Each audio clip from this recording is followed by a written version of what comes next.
Yes, I'm Keith Barnham. I'm Emeritus Professor of Physics at Imperial College London. And in 1985, with colleagues, I did the definitive study of the amount of plutonium produced in the civil Magnox reactors.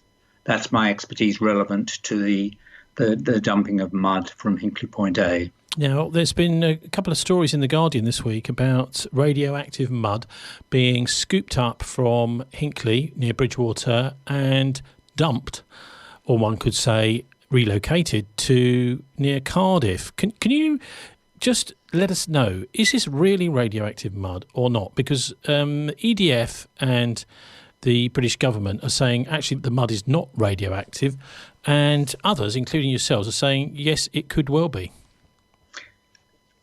The point is that EDF and the government, the Environment Agency, have not tested that mud with the type of detector that is sensitive to the amount of plutonium that's there. They have used gamma ray detectors, and plutonium does not decay by gamma radiation. It's not radioactive by gamma radiation. So their tests are not sensitive directly to the amount of plutonium that's there.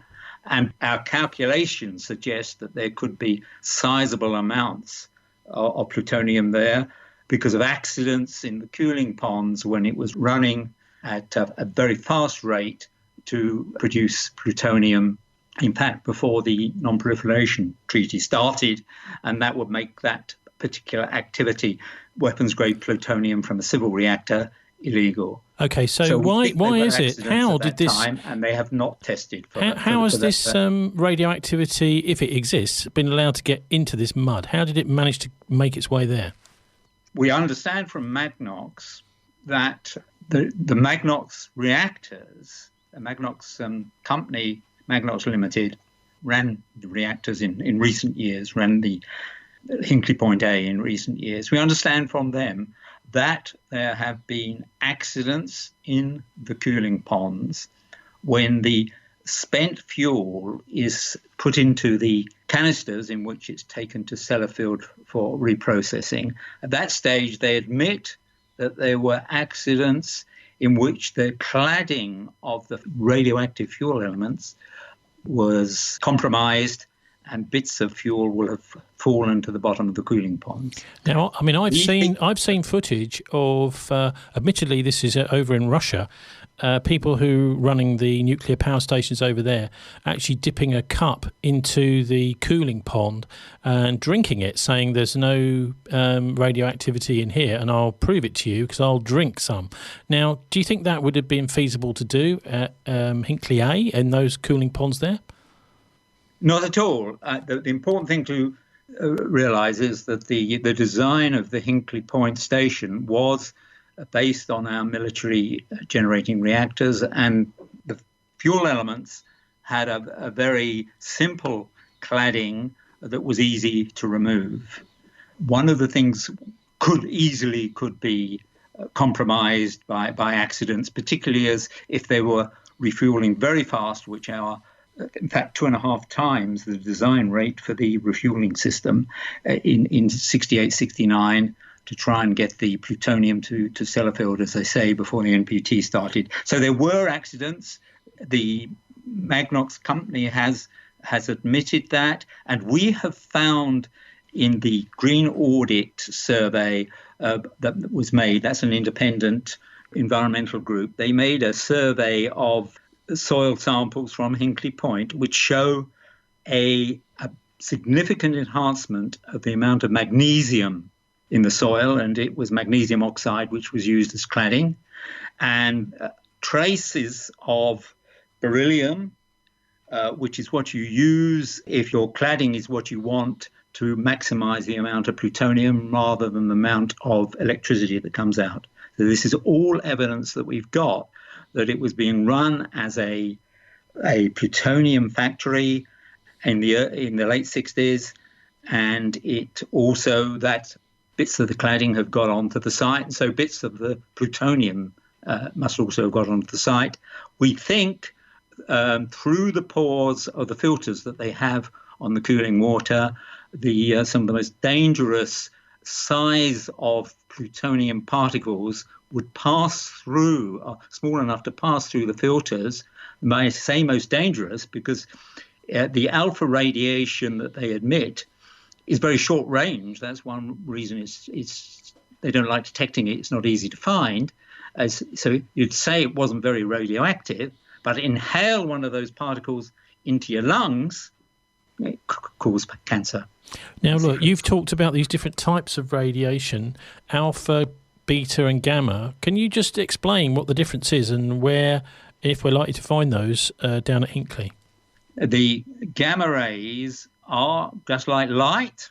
They're light. They're electromagnetic, but very, very, very short wavelength, very, very, very high energy, much, much, much higher than the energy of normal sunlight. And they can do an awful lot of damage because they're such high energy when they hit matter, and of course when they hit a Geiger counter, they're easy to see. An alpha particle, I remind you, plutonium does not decay into gamma rays. An alpha particle, in which it decays into, is a nucleus. It's a nucleus of helium, actually. So maybe you can explain the difference between a particle. I'll go on to the alpha particle. Maybe you can explain the difference between a particle and a wave as well, because that's the gamma is a wave, isn't it? You were saying. Well, we'd have to go into one of the fundamental bits of physics that's explained in my book, The Burning Answer, which, of course, is the great duality of quantum mechanics, that a photon of light is both a wave and a particle. Okay, well, let's avoid that then. But that's the difference. Whereas an alpha particle is a heavy. It's a nucleus of a helium atom. And it's very heavy. It doesn't go very far because everything it hits, it slows down, and it loses its energy very quickly. But for a plutonium particle in your lungs, that's extremely dangerous because, of course, in your lungs, it's very close to something very important organs, and so that its energy is deposited in there. So the important thing to remember is that plutonium does not decay by these gamma rays. It only decays by alpha particles. And yet the EDF and the Environmental Agency have not looked for plutonium directly by measuring this alpha emission. But I mean, some will say, Keith, that you're using scare tactics here because you haven't actually got any evidence that this mud is radioactive, have you? I have evidence, yes, and as I say, the evidence that we have. There's definitely evidence that the cladding of the spent fuel of the magnetic elements is on the site. There's significantly high contamination of magnesium, and there is beryllium in just the right ratio you'd expect for a plutonium generating reactor. We also know that there were accidents on site, and that while the spent fuel was being loaded into containers to take them to Sellafield, and that the plutonium particles will be small enough, the dangerous ones that can get in your lungs are small enough to go through the mesh of the filters into the sea. And there is strong evidence from Sellafield that particles of that size of plutonium are blown back on land from the sea in sea spray. And that there's a lot of data on that exists and has been published. But those sorts of tests have not been done at Hinkley Point because the government likes to forget that Hinkley Point A was run as a plutonium producing reactor. Well, thankfully, you don't get too many people going swimming by Hinkley Point Power Station. Thankfully. What about those? Can you just take us through the different power stations there, though. We've got Hinkley A and Hinkley B that already exist. I think Hinkley A is actually 2 reactors, as far as I remember. Yes, and what is the difference between A, B, and this new proposed C that they've started to build? Well, as I say, A was the design was based on a plutonium producing reactor called Hall and Chapel Cross, actually, but it was better designed for plutonium production than Chapel or Calder, because with Chapel and Calder you have to stop the reactor to take out the fuel, and that means you're months when you're not producing electricity. That didn't matter when you're producing plutonium for warheads, but when Hinkley Point A was also supposed to be producing electricity for the grid. So they came up with a cunning wheeze that they would design an on-load refueling system, which would take out the spent fuel without shutting down the reactor. So while it was on load. And this is another point, another bit of evidence that there were accidents. This was a new system, and they were running it at 2.5 times the design rate in order to get the plutonium out and up to Sellafield before the NPT started. And this was a new system. The reactor was running. This was the first time in the UK that they'd ever run a reactor where that was happening. And there were, I'm sure, mistakes. Hinkley Point B was a more advanced design in the sense, most importantly, that they had stainless steel cladding, because they weren't interested in the plutonium anymore, and they didn't mind that it'd be much more difficult to get stainless steel off in Sellafield, and to get the plutonium into the weapons stockpile. And so, but in many other respects, it was just an advanced version of the Hinkley Point A. Hinkley Point C will be very different. It's based on the pressurized water reactor, which one has to say, because so much money was thrown at it, was reasonably successful in France in terms of generating power for many years without too many accidents, as far as we're aware. But in Hinkley Point C, they won't operate in this extremely a silly mode in which you're taking out spent fuel while it's actually operating, which is a recipe for disaster. But the imperative was plutonium for our weapons program, and in particular to send to the USA for other material we needed for our warheads. So safety and the long-term safety, I'm afraid, went by. Now we've had 3, I suppose, really big accidents over the years that everybody will remember these names: Chernobyl, yes. 3 Mile Island, and Fukushima. I just wonder, what kind of reactors were they, and how does the new one relate? Is it a similar type or a different type completely? The new one is most similar to the Fukushima, the PWRs at Fukushima, but you've raised an extremely important point there. That my main expertise, sadly, this plutonium has always been a spare time activity. My main activity is solar energy and renewable energy in general.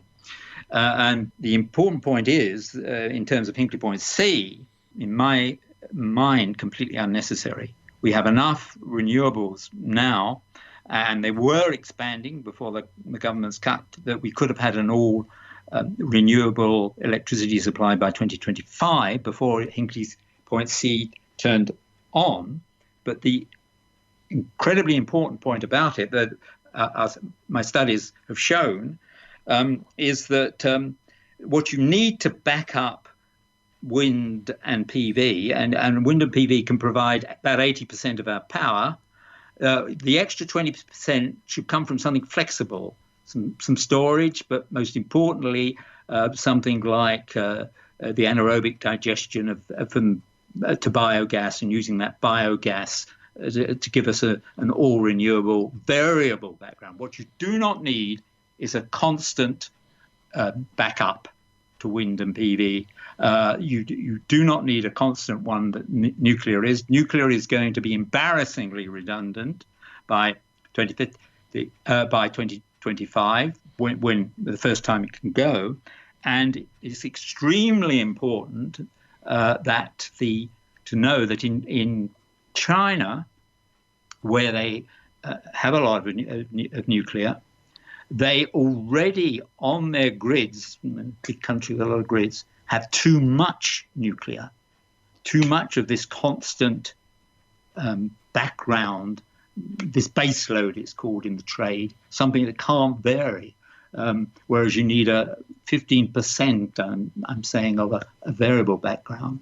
The Chinese have found that that what they're having to do now is the government is telling the nuclear operators in China, you've got to be able to go up and down between day and night, vary your output between day and night, something a nuclear reactor doesn't like to do because it's not very safe. That is what Chernobyl, a very different sort of reactor, it's true, but that's what Chernobyl was doing when it exploded. It was doing a test of how to vary the output rather than keep it constant.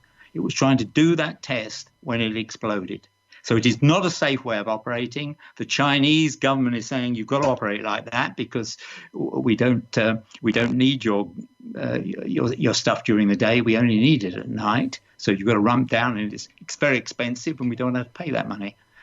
So I'm sure we will get to that position well before the Hinkley Point C actually works. Now, I mean, we in Bristol, we here in Bristol have one of the highest tidal reaches in the world alongside, I think the other one is in Newfoundland. What about tidal energy? Because I know that that's going great guns up in the northeast tip of Scotland, where the Queen has licensed some organisation to have a tidal energy system. Do you think that there's going to be really any future for that in the Bristol Channel? Fantastic. Given that we've got such a high tidal reach. Yeah, great question. My studies show, as I say, very importantly, as the Germans have shown a decade ago, that you need about 80% wind and PV. They're so complementary, they can take up 80% of your power, 15% of a variable backup, 5% storage. But on top of that, wonderful, the lagoon, the tidal lagoon off Swansea Bay would have been ideal. And of course, my great ideal is a similar lagoon across Bridgwater Bay. Not only will that generate pretty well as much power as Hinkley Point, as one of the Hinkley Point reactors would, but it would also be very predictable, and it would also stop the flooding, control the flooding on the Somerset levels, which of course we know is going to get worse and worse with global warming, and of course it's got a far lower carbon footprint than nuclear. Nuclear is not a low carbon footprint; it's higher than the Committee for Climate Change recommend for 2030 electricity generation. Now, you're painting quite a negative picture for the future for nuclear. Now, we've seen lots of bulldozers going backwards and forwards at Hinkley C near Bridgwater. Do you think the power station will ever be built? Because it's supposed to be being built by EDF, which is a French company, and we've got Brexit coming along, and the money is supposed to be coming from China. Yeah, well, I've just said why it's coming from China. Because they don't need to any more themselves, so they want some mugs who'll keep their industry going, as of course the French want to do. And the most important thing about the French reactor, which is there, which I haven't mentioned, of course, is that the prototype isn't working, and it probably won't work. That's almost certainly, the chances of it actually working by the by 2019, which is, I think, the deadline, are not very low. That'll probably be the thing that will really kill Now, it. hang on, because this Hinkley C station is going to be like this one in France, Flamanville. What's been happening over there? So they've had a few hiccups, have they? Yes. Yeah. They found. Remember, it's this big. It's difference from Fukushima. It's far bigger. And therefore that brings all sorts of problems, particularly in the building of and the machining and the construction of that big safety vessel, the steel. And the steel was found to be brittle in the sense of having too much carbon content, not the right carbon content. I'll put it that way. And it failed a lot of tests, and that is still a very big problem. How you actually make such a massive structure of steel and keep it, and it's the most important part, of course, one of the most important parts of the reactor, the safety shield. And machining that, it's not been proven that can actually be done on this side. The Chinese version is also having problems. So will Hinkley C be built or not? What's your best guess? My best is guess it won't. It won't be. What about? Okay, what about the pressure groups, the campaign groups around Hinkley? Who are they? And also, I imagine they'd be over in Cardiff too now, since this potentially radioactive mud is being dumped on their doorstep. Oh yes, yeah. There's a lot of action. I really don't actually know that much about the groups, apart from the World Shanty Nuclear Alliance. Okay, well, if you would just like to tell us who you've been working with and where they're based, yeah. Yes, I've been working with the World Shanty Nuclear Alliance and their chair, Richard Bramhall, and with Tim Dear Jones, who is an independent marine radiologist who's been working on this for some time. The three of us are putting together a paper on this new evidence for plutonium contamination, and we've got some very new data from Magnox Limited itself under the Freedom of Information Act that I can't tell you about it. We only got it last night, but it's looking very interesting. And Tim and Richard are checking it out now. But I think it looks very, very interesting, and we hope to input that on Tuesday. More. And an answer to your question, what is the evidence for plutonium contamination? And this is looking pretty solid now with some new information that we've got from Magnox. Keith, can I ask you a little bit about academia? Because is there any way that the nuclear industry kind of skews what academics want? I mean, for example, by paying for people to go through universities and that sort of thing. And is there any pressure on you to come up with a particular point of view? Because I'm aware that at least some academics say that the academic freedoms here in Britain aren't what they used to be. Well, yes. I mean, emeritus is a polite way of saying I'm retired. So I don't know how things are at the moment, but when we published this work, we were advising the CND's Sizewell working group and Hinkley Point working group at the public inquiries into the Sizewell and the original Hinkley Point plan for a PWR. And yes, at that same stage, my university was alerted to the fact by a certain nuclear company that I was advising one side, the objectors, at the inquiry, and was this actually right? And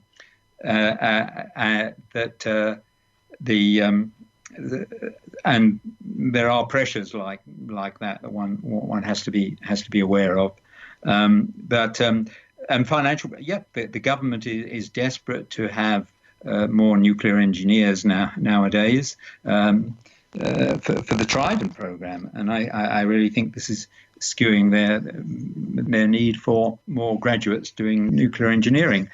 But what can I just say that in terms of research on nuclear and in terms of jobs in the nuclear industry, which of course extremely important to the Labour Party's supportive view for Hinkley Point C, is that in my mind, the second most important job in electricity generation after the need for an all-renewable electricity supply, which will have the lowest carbon footprint, is to find a solution to the waste problem. And that's the second most important point about the electricity generating industry. There's all that waste and all that plutonium sitting there, and we've got to keep it out of the environment, out of terrorist hands for hundreds of thousands of years. And the government, successive governments, have recognised that we need 2 to 3 billion pounds a year.